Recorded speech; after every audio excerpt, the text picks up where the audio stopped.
Good morning, Tommy McFly. Welcome on VH Berries. Thanks for having me. This is great. I'm so happy you reached out. You have navigated a lot in these last few years, a bit like a sailor.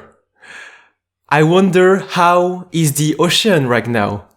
It's calm and deep, I guess. Maybe a little choppy and deep. I love that metaphor. My career had always been in radio. I started when I was 15 years old as a broadcaster in my hometown of Scranton, Pennsylvania, where Joe Biden's from, and also The Office, the American Office. And I started out as the mascot. I wore the frog suit. The station was called Froggy 101. I was Mr. Froggy. I was like low budget Disney World.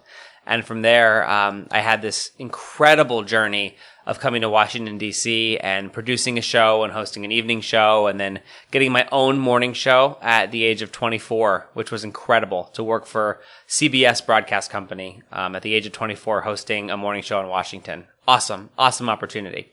And then that all changed in 2018 due to some corporate restructuring, and my co-host Kelly and I decided to become entrepreneurs. She had been an entrepreneur, and I have always had that entrepreneurial bug. And so when we heard in 2018 from our audience that they wanted our show to keep going, we found a way to do that by building a broadcast app that I know you checked out, so thank you, the Real.Fun.DC app. It's got an Alexa skill. You can say, Alexa, launch Real.Fun.DC. And also we have our YouTube channel over on Real.Fun.DC to check out the video version of some of our shows. But we have been doing that for about a year, and everything was looking great. 2020 was looking awesome. We had a lot of partnerships and a lot of audience and a lot of sponsors in the, get this, restaurants, live concerts, and community gathering space. So as you can imagine, 2020 got a little weird for us, as it did for so many people. And we were blessed to still have our health and to still have each other and our audience. And so we've weathered through the pandemic the best we could. And we're excited about whatever the reopening of Washington and of America and of the world looks like on the other side of this thing. Exactly, because your work is around a couple different avenues. In fact, you are no longer a sailor, because with Kelly Collis, as you mentioned, you are the captain of a ship called Real.Fun.DC. I guess so, co-captain, depending on the day.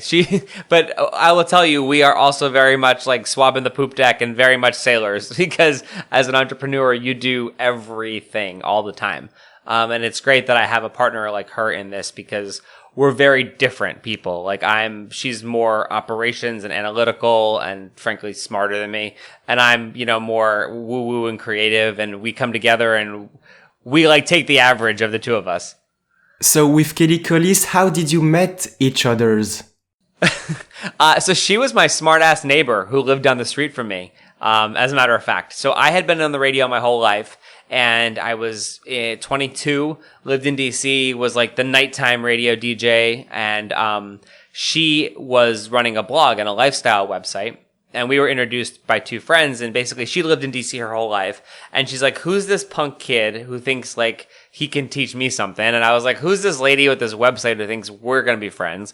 And we became like instant best friends. Our first lunch was like 4 hours. We just talked about all of the world's things and how we could collaborate.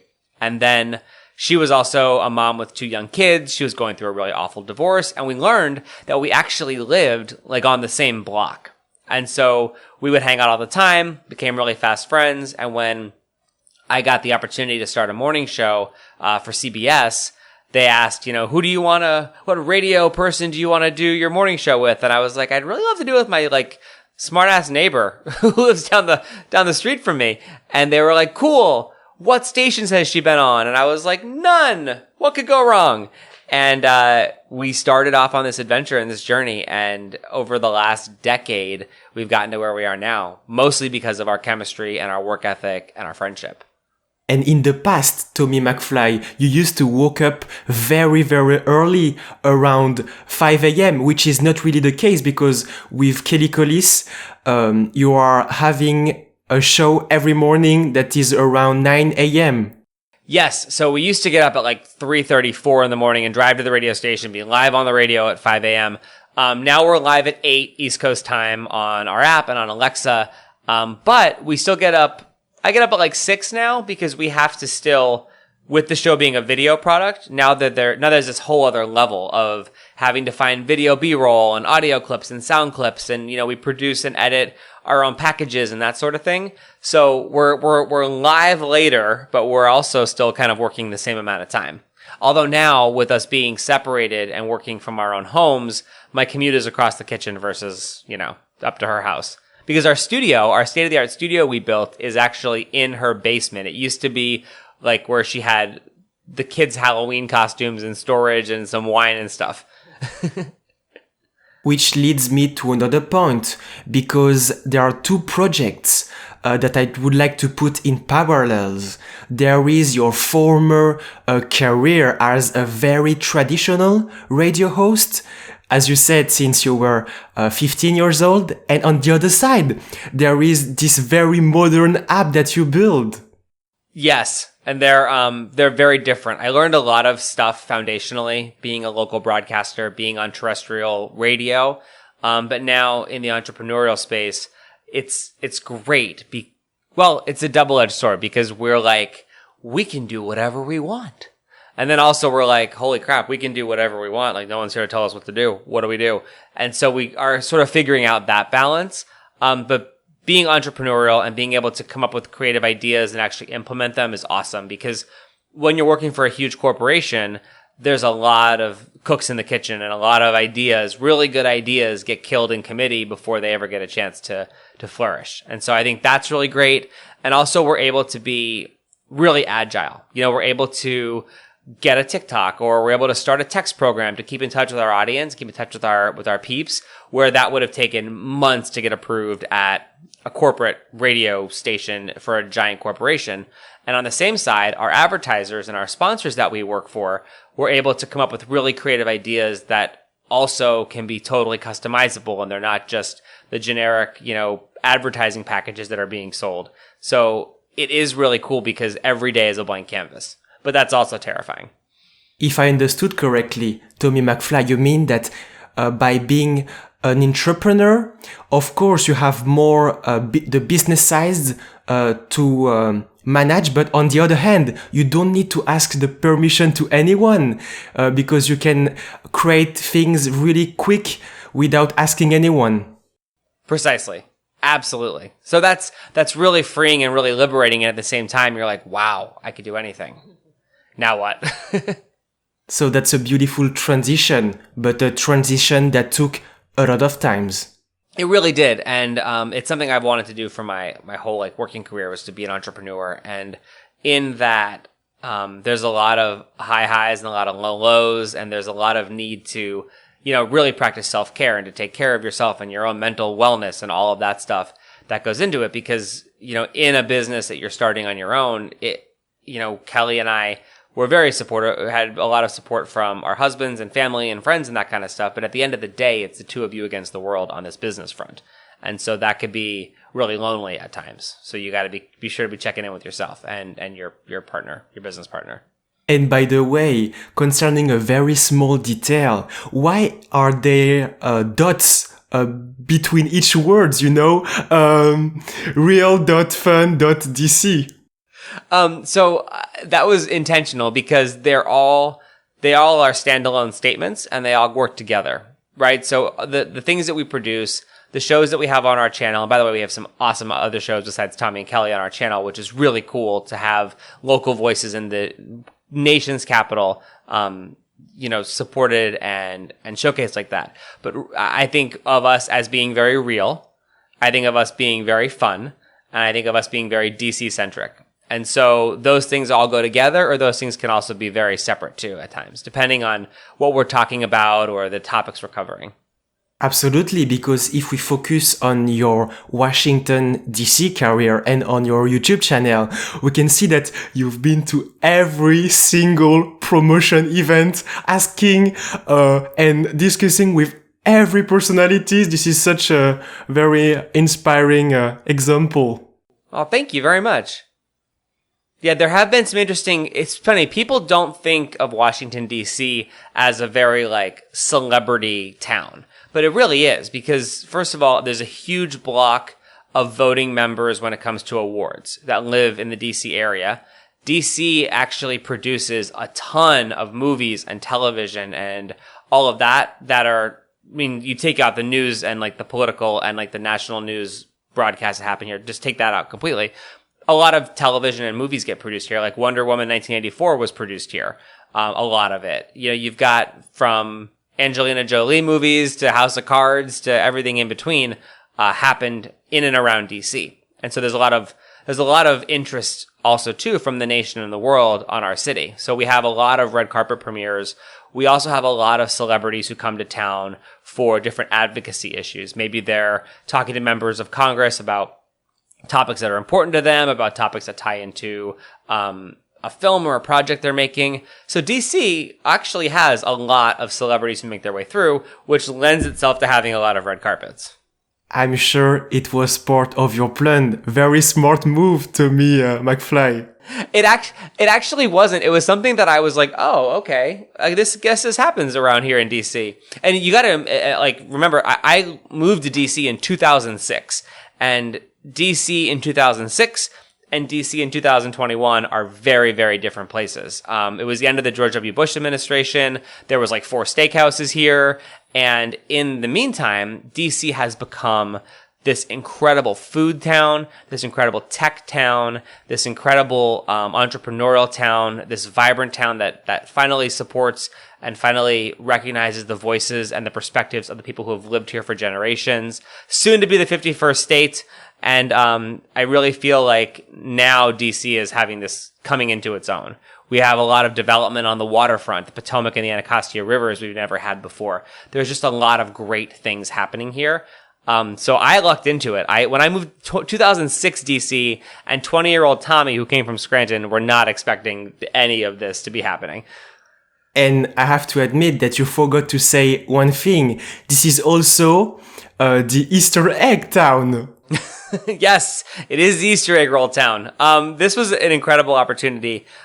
During the Obama administration, I received an invitation from First Lady Michelle Obama to be the first ever emcee of the White House Easter egg roll in American history. The White House Easter egg roll has been going on for decades, and it actually started, I believe, in the 40s when kids would go play on the Capitol lawn. And they would do an Easter egg roll the day after Easter on the Capitol lawn. And Congress passed a measure to not let them do it anymore. So the president opened the doors and let them on the South Lawn, and it became this tradition. But there'd never been an MC of the program. And when the Obama administration came to town, they also really amped up the celebration and the inclusion for all that was the Easter egg roll. They had the same company that produces Lollapalooza produce the Easter egg roll. There was a main stage where everyone from the Glee cast, and you gotta remember this was like 2009, so Glee was huge, Justin Bieber and Fergie, and oh my gosh, everyone from Ariana Grande when she was on the Disney Channel to the Muppets to like everyone performed on this live big music stage that was like a kiddie music festival. And then you had a reading stage where you'd have like Robin Roberts come and read books, and Elmo would read books, and John Lithgow came one year, and Olympians, and like all of these incredible people would come and do story time. And you had professional athletes from all teams, from all leagues, from all around the country would have like a Let's Move. One of Michelle Obama's, First Lady of Michelle Obama's initiatives was the Let's Move campaign to get kids moving and get them exercising and making healthy choices. And so you had these professional athletes like Ryan Zimmerman and Danica Patrick who were like helping kids like hit the obstacle course. And then there was a food stage where Rachel Ray and Jose Andres and Guy Fieri were like cooking food and like doing healthy food demos near Michelle Obama's vegetable garden. So when you have all this stuff going on, I was brought in to be an MC to help parents navigate the day, and also to add some fun and to help people understand which way to be looking and what opportunities there were to experience the South Lawn of the White House when nearly 40,000 people throughout the day would make their way through in time-ticketed windows. It was unbelievably cool. And about the diversity and inclusion that you just mentioned, I quote, "If you have a microphone and you're not using it to benefit the community, you don't deserve to have it." Yes, I believe that. And I learned that in Scranton, Pennsylvania. The first guy that I worked with, Doc Medic, was the morning show host. And I mean, I'm like a 15-year-old, 16-year-old punk kid. And he taught me that if you're a broadcaster and you have the opportunity, you need to serve the community and you need to do it relentlessly and you need to do it for the right reasons. And I will never forget that. And that so shaped how I approach everything I do. That it's something that I feel very strongly about. That anybody, even if you're an Instagram influencer with a bunch of followers, if you're just taking half-naked selfies of yourself, you're not serving the community. So figure out how you can help. I feel like everybody needs to find a way to help. And then when I came to DC, the host that I worked for on this morning show, I was a producer, did not believe in that at all. Like, he was the antithesis of that. And I learned the difference. And I learned when you're not doing that and when you're not standing up for the community for good, how bad that really is. And Tommy McFly, to come back to the Easter egg events, if we do some math, you served as you said, the first person in US history to be the MC of the events during 6 years, but the Obama presidential terms lasted 8 years. So what happened? So the first 2 years, they didn't have an MC. And so I guess after the first 2 years, they were like, come on in. So I was the MC from 2011 all the way through 2016. And if I understood correctly, your role was basically to make the opening stage speech and to follow every single event that happened every day. Basically, throughout the day of the White House Easter egg roll, it always happens the Monday after Easter Sunday. And I would start like at 4 a.m. and we'd be there until probably 8 at night. And I was bouncing around from different stages. So I would introduce a music act, and then I would run up to the Storytime stage, and I would introduce Robin Roberts, and then I would run over to the to the sports area, and I would say, like, and coming up, we've got this, and then I'd run over to the kitchen stage, and I was on the move all day long over different loud PA systems, explaining to people what they were experiencing and what was going on throughout the day.